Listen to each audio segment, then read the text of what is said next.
ನಮಸ್ಕಾರ ಸ್ನೇಹಿತರೆ. ಸೊ ಇವತ್ತು ನಾನು ಲಕ್ಕುಂಡಿಯಲ್ಲಿದ್ದೀನಿ. ಲಕ್ಕುಂಡಿ ಇತ್ತೀಚೆಗೆ ಮಾಧ್ಯಮಗಳಲ್ಲಿಯೂ ಸಹ ಸಾಕಷ್ಟು ಪ್ರಚಾರವನ್ನ ಪಡೆದುಕೊಳ್ತು.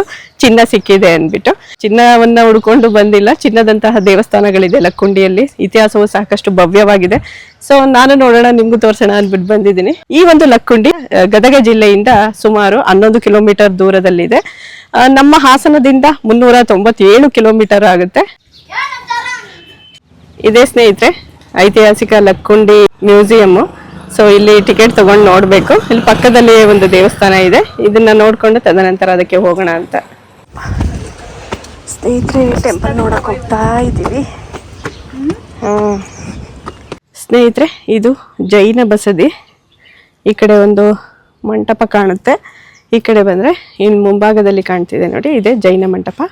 ನೋಡೋಣ ಒಳಗಡೆ ಎಲ್ಲ ಹೇಗೆ ಅವಕಾಶ ಸಿಗುತ್ತೆ ಅದು ತಕ್ಕ ತೋರಿಸ್ತೀನಿ. ಜೈನ ಬಸದಿ ಪೂರ್ವಾಭಿಮುಖವಾಗಿರುವಂತಹ ಈ ಒಂದು ದೇವಾಲಯವನ್ನ ಕ್ರಿಸ್ತಶಕ 11ನೇ ಶತಮಾನದಲ್ಲಿ ಕಟ್ಟಿಸಲಾಗಿದೆ. ಇದು ಲಕ್ಕುಂಡಿಯಲ್ಲಿರುವಂತಹ ದೇವಾಲಯಗಳಲ್ಲಿಯೇ ಅತ್ಯಂತ ಪ್ರಮುಖವಾಗಿದ್ದು ಗರ್ಭಗೃಹ, ಅಂತರಾಳ, ಗೂಢಮಂಟಪ ಮತ್ತು ಸ್ತಂಭಗಳಿಂದ ಕೂಡಿದಂತಹ ತೆರೆದ ಮುಖಮಂಟಪವನ್ನ ಒಳಗೊಂಡಿದೆ. ಮೇಲ್ಭಾಗದಲ್ಲಿ ಇಳಿಜಾರಾದಂತಹ ಮಾಳಿಗೆಯನ್ನ ನಾವು ಕಾಣಬಹುದು. ಗರ್ಭಗೃಹದ ಮೇಲೆ ಚೌಕಾಕಾರದ ಗ್ರೀವ ಮತ್ತು ಶಿಖರಗಳಿಂದ ಕೂಡಿದಂತಹ 5 ಅಂತಸ್ತುಗಳ ವಿಮಾನವನ್ನ ಹೊಂದಿದೆ. ಹೊರಭಿತ್ತಿಯ ಕೂಡ್ಯ ಸ್ತಂಭಗಳಿಂದ ಮತ್ತು ಕೋಷ್ಟಕಗಳಿಂದ ಅಲಂಕೃತವಾದಂತಹ ಅಂಕಣವನ್ನ ನೋಡಬಹುದು. ಈ ಕೋಷ್ಟಕಗಳ ಮೇಲೆ ಪದ್ಮಾಸನದಲ್ಲಿ ಕುಳಿತಂತಹ ಜೀನ ಶಿಲ್ಪಗಳನ್ನ ಕೆತ್ತನೆ ಮಾಡಲಾಗಿದೆ. ಬಹುಶಃ ಹಿಂದೆ ಮೂಲತಃ ಗರ್ಭಗೃಹದಲ್ಲಿ ಮಹಾವೀರನ ಶಿಲ್ಪ ಇತ್ತು ಅನ್ಸುತ್ತೆ.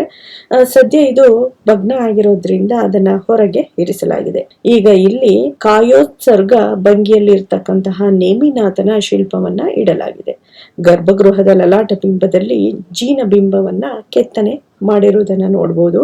ಶಿಖರದ ಮುಂಭಾಗದಲ್ಲಿ ಸುಖನಾಸ ಕೂಡ ಇದೆ. ಈ ದೇವಾಲಯದಲ್ಲಿ ಚತುರ್ಮುಖ ಬ್ರಹ್ಮ ಮತ್ತು ಸರಸ್ವತಿಯ ಸುಂದರವಾದ ಶಿಲ್ಪಗಳಿವೆ. ಗೂಢ ಮಂಟಪದಲ್ಲಿ ಅಲಂಕೃತವಾದಂತಹ ಸ್ತಂಭಗಳನ್ನ ನೋಡಬಹುದು. ತೆರೆದ ಮುಖ ಮಂಟಪದಲ್ಲಿ ಸುಂದರವಾದಂತಹ 32 ಕಂಬಗಳ ಕೆತ್ತನೆಯಂತೂ ಅದ್ಭುತವಾಗಿದೆ. ಹೊರಗೋಡೆಯಲ್ಲಿ ಕೋಷ್ಟ, ಹರೆಗಂಬ ಮತ್ತೆ ಯಕ್ಷಿಯರು ಹಾಗೂ ಜೀನ ಮೂರ್ತಿಗಳನ್ನ ಕೆತ್ತನೆ ಮಾಡಿರುವುದನ್ನ ನೋಡಬಹುದು. ಈ ಜಿನಾಲಯವನ್ನ 11ನೇ ಶತಮಾನದ ಪ್ರಸಿದ್ಧ ಜೈನ ಶ್ರಾವಕಿಯಾದಂತಹ ಹತ್ತಿಮಬ್ಬೆ ನಿರ್ಮಿಸಿದಳೆಂಬ ಪ್ರತೀತಿ ಇದೆ. ಈ ಹತ್ತಿಮಬ್ಬೆಯನ್ನು ಉಲ್ಲೇಖಿಸಿರುವಂತಹ ಶಾಸನಗಳು ಇಲ್ಲಿರುವಂತಹ ಪುರಾತತ್ವ ಇಲಾಖೆಯ ಒಂದು ಸಂಗ್ರಹಾಲಯದಲ್ಲಿ ನಾವು ನೋಡಬಹುದು. ಮಂಟಪದ ಸಾಲೆಲ್ಲ ತುಂಬಾನೇ ಚೆನ್ನಾಗಿದೆ. ದ್ವಾರಬಂಧ ನೋಡಿ, ದ್ವಾರಬಂಧವನ್ನ ನಾವು ಅಬ್ಸರ್ವ್ ಮಾಡಿ ನೋಡಿದ್ರೆ ಪಂಚ ಶಾಖವನ್ನ ನಾವು ನೋಡ್ಬೋದು. ಲತಾ ಬಳ್ಳಿ, ಈ ರೀತಿ ವಿವಿಧವಾದಂತಹ ಒಂದು ಕೆತ್ತನೆಯನ್ನ ತುಂಬಾನೇ ಅದ್ಭುತವಾಗಿ ಲಲಾಟ ಬಿಂಬದಲ್ಲಿ ಮತ್ತೆ ಸುತ್ತಲೂ ಕೆತ್ತನೆ ಆಗಿರುವುದನ್ನ ನಾವಿಲ್ಲಿ ಅಬ್ಸರ್ವ್ ಮಾಡಿ ನೋಡ್ಬೋದು. ತುಂಬಾನೇ ಚೆನ್ನಾಗಿದೆ, ತುಂಬಾ ಚೆನ್ನಾಗಿದೆ ದ್ವಾರಬಂಧ. ಇಲ್ಲೊಂದು ಶಾಸನ ಕೂಡ ಇದೆ ನೋಡಿ.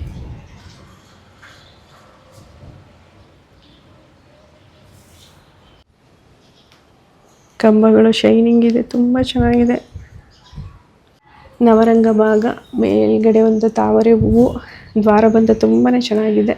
ಇದು ದೊಡ್ಡ ಜೈನ ಬಸದಿ, ಅದು ಚಿಕ್ಕ ಜೈನ ಬಸದಿ. ಪಂಚಶಾಖ ದ್ವಾರ ಬಂಧ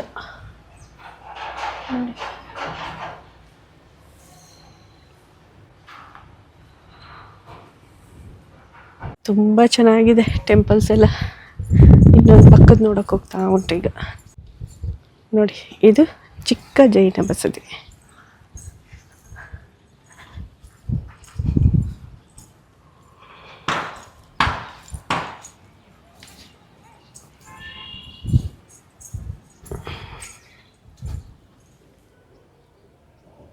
ಒಳಗಡೆ ಗರ್ಭಗುಡಿಯಲ್ಲಿ ಯಾವುದೇ ರೀತಿಯ ಮೂರ್ತಿ ಇಲ್ಲ.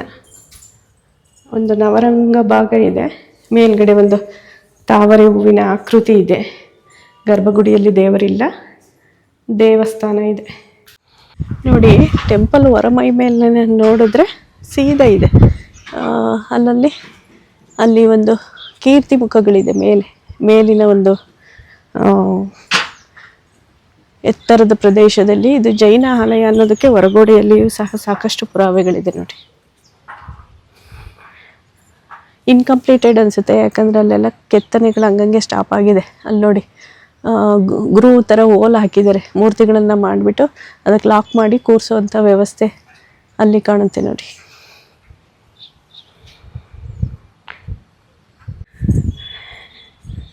ಸೊ ಪಾರ್ಕ್ ಈ ರೀತಿ ಇದೆ, ಕ್ಲೀನೆಸ್ ಚೆನ್ನಾಗಿ ಮೇಂಟೈನ್ ಮಾಡಿದ್ದಾರೆ.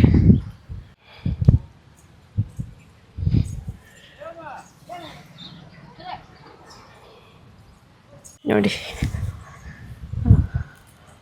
ಇಲ್ಲೆಲ್ಲ ಕಂಬ, ಮಂಟಪ, ಪುಟ್ಟ ಪುಟ್ಟ ಗೋಪುರಗಳು ಜಂಗ ಮತ್ತು ಪುನರ್ಜಂಗ ಭಾಗದಲ್ಲಿ ನೋಡ್ಬೋದು. ಮೇಲ್ಛಾವಣಿಯಲ್ಲಿ ನೋಡಿ ಅಲ್ಲಿ ಒಂದಿಷ್ಟು ಕೆತ್ತನೆಗಳಿದೆ ಆಯಿತಾ.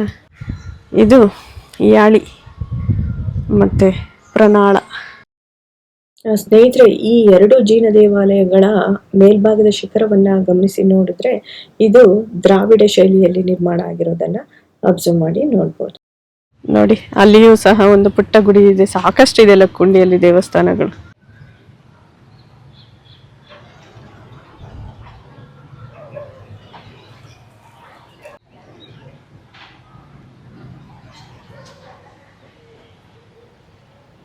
ಇದು ಸೆಕೆಂಡ್ ಟೆಂಪಲ್ ನಾನು ನೋಡಿದ್ದು, ಜೈನ ಟೆಂಪಲ್ಲು, ಜೈನ ಬಸದಿ ಅಂತ ಕರೀತಾರೆ ಇದನ್ನ. ಚೆನ್ನಾಗಿದೆ ಸ್ನೇಹಿತರೆ. ನೀವೀಗೇನು ನೋಡ್ತಾ ಇದ್ರಲ್ಲ, ಈ ಒಂದು ಪುಟ್ಟ ಗುಡಿ ನೀಲಕಂಠೇಶ್ವರ ದೇಗುಲ ಅಂತ, ಅದನ್ನ ರಿನೋವೇಷನ್ ಮಾಡ್ತಿದಾರಂತೆ. ಸದ್ಯಕ್ಕೀಗ ಬಂದಾಗಿದೆ ಅಂತ ಹೇಳಿದ್ರು. ನಾನು ಹಿಂಭಾಗದಿಂದನೇ ತೋರಿಸ್ತಿದ್ದೀನಿ. ಎತ್ತಿನಗಾಡಿ ನೋಡಿ, ಮ್ಯೂಸಿಯಂ ಬಾಜು ಚೆನ್ನಾಗಿದೆ, ಗ್ರೀನ್ ಕಲರ್ ಪೇಂಟ್. ಗಾಡಿ ನೋಡಿ, ನಮ್ಮ ಸೈಡು ಇದೇ ಥರ ಎತ್ತಿನಗಾಡಿಗಳು ಅವಾಗ ಬರ್ತಾ ಇದ್ದಿದ್ದು, ಇವಾಗ ಉತ್ತರ ಕರ್ನಾಟಕ ಸೈಡ್ ನೋಡ್ಬೋದು. ಸೊ ಇಲ್ಲೊಂದು ಕಲ್ಯಾಣಿ ಇದೆ, ಸ್ವಲ್ಪ ಹಂಗೆ ಕಾಣುತ್ತೆ, ನೋಡ್ಬೋದು. ಮೇಂಟೆನೆನ್ಸ್ ಇಲ್ಲ ಅಷ್ಟು.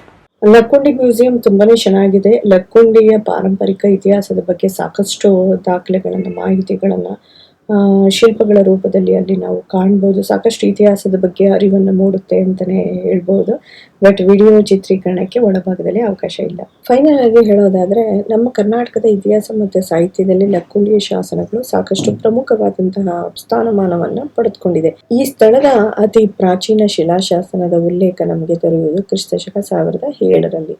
ಸೊ ಅಂತಹ ಒಂದು ಸಂದರ್ಭದಲ್ಲಿ ಸಿಕ್ಕಂತಹ ಶಾಸನವೊಂದರಲ್ಲಿ ಕೆಲವು ಶಾಸನಗಳನ್ನ ಕಾವ್ಯಮಯವಾಗಿ ವರ್ಣನೆಯನ್ನ ಮಾಡಲಾಗಿದೆ. ಅವು ಒಳ್ಳೆಯ ಸಾಹಿತ್ಯ ರಚನೆ ಕೂಡ ಆಗಿದೆ. ಮಹಿಳೆಯರ ಜೀವನ ಸಾಧನೆಗಳನ್ನು ಕುರಿತಾದಂತಹ ಕೆಲವು ಶಾಸನಗಳು ನಮ್ಮ ಕರ್ನಾಟಕದಲ್ಲಿ ದೊರೆತಿವೆ. ಅಂತಹ ಒಂದು ಶಾಸನ ಲಕ್ಕುಂಡಿಯಲ್ಲಿ ಸಹ ಇದೆ. ಇದು ವಾಜಿ ವಿಜಯ ಮನೆತನಕ್ಕೆ ಸೇರಿದಂತಹ ನಾಗದೇವನ ಪತ್ನಿಯಾದಂತಹ ಅತ್ತಿಮಬ್ಬೆಯ ಜೀವನ ಮತ್ತು ಸಾಧನೆಗಳ ಬಗ್ಗೆ ವರ್ಣಿಸುತ್ತದೆ.